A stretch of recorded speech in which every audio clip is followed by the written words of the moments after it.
Chapter 3. Mrs. Gardiner's caution to Elizabeth was punctually and kindly given on the first favourable opportunity of speaking to her alone. After honestly telling her what she thought, she thus went on. "You are too sensible a girl, Lizzie, to fall in love merely because you are warned against it, and therefore I am not afraid of speaking openly. Seriously, I would have you be on your guard. Do not involve yourself, or endeavour to involve him in an affection which the want of fortune makes so very imprudent. I have nothing to say against him. He is a most interesting young man, and if he had the fortune he ought to have, I should think you could not do better. But as it is, you must not let your fancy run away with you. You have sense, and we all expect you to use it. Your father will depend on your resolution and good conduct, I am sure.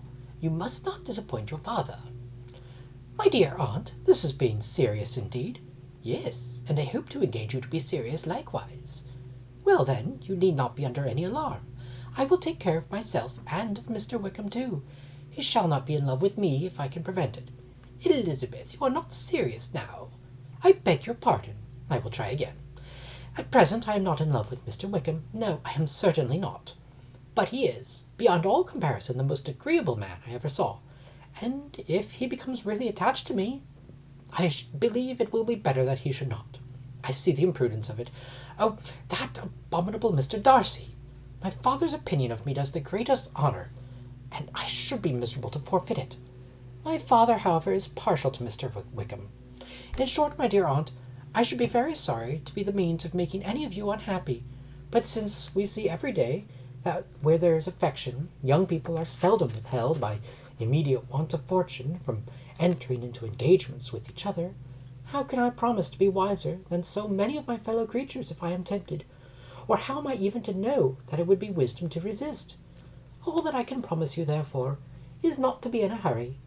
I will not be in a hurry to believe myself his first object.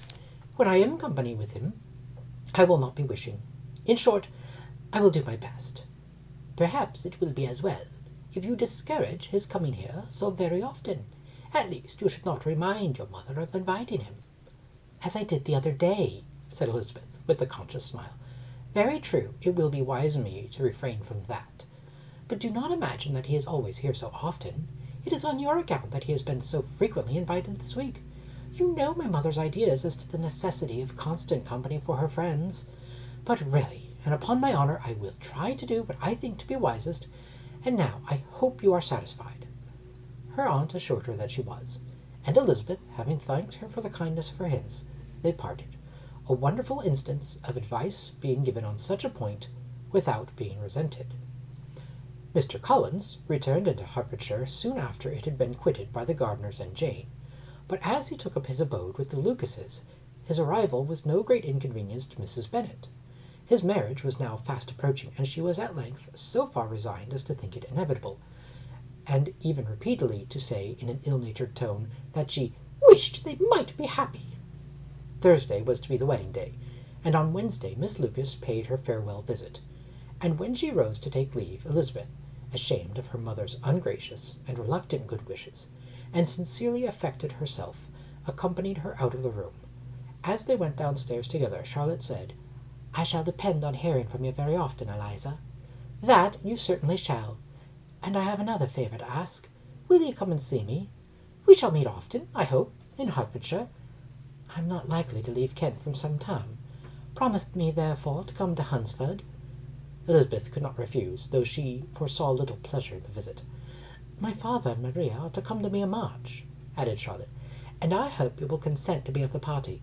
Indeed, Eliza, you'll be as welcome to May as either of them." The wedding took place. The bride and bridegroom set off for Kent from the church door, and everybody had as much to say or to hear on the subject as usual. Elizabeth soon heard from her friend, and their correspondence was as regular and frequent as it had ever been. That it should be equally unreserved was impossible.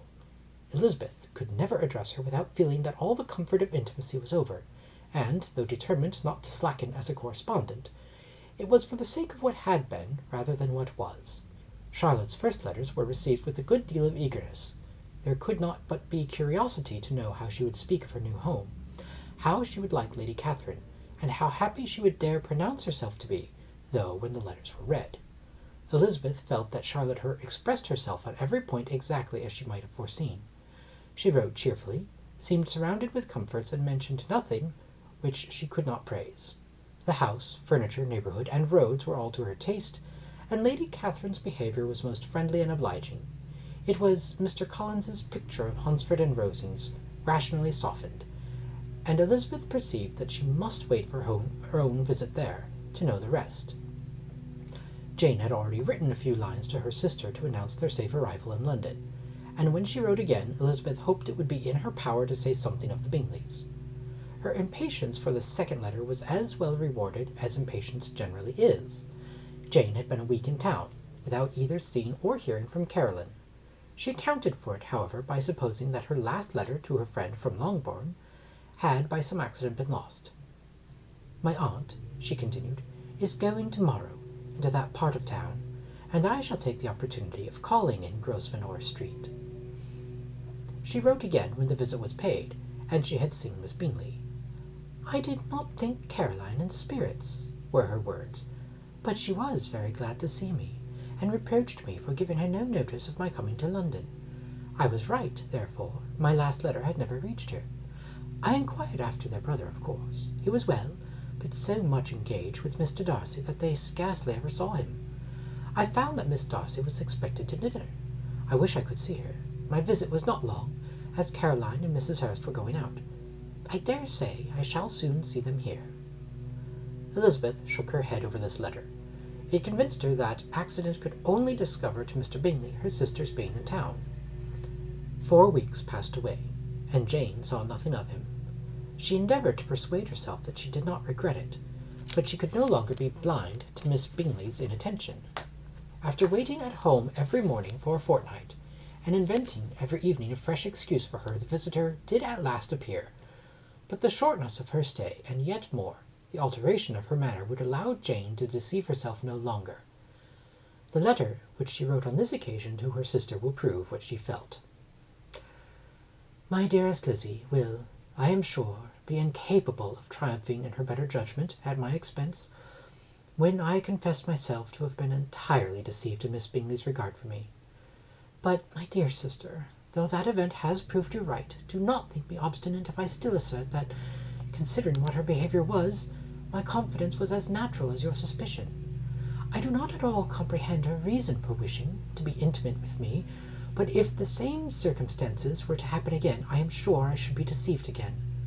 Caroline did not return my visit till yesterday, and not a note, not a line did I receive in the meantime. When she did come, it was very evident that she had no pleasure in it. She made a slight, formal apology for not calling before, said not a word of wishing to see me again, and was in every respect so altered a creature, that when she went away I was perfectly resolved to continue the acquaintance no longer. I pity, though I cannot help blaming her.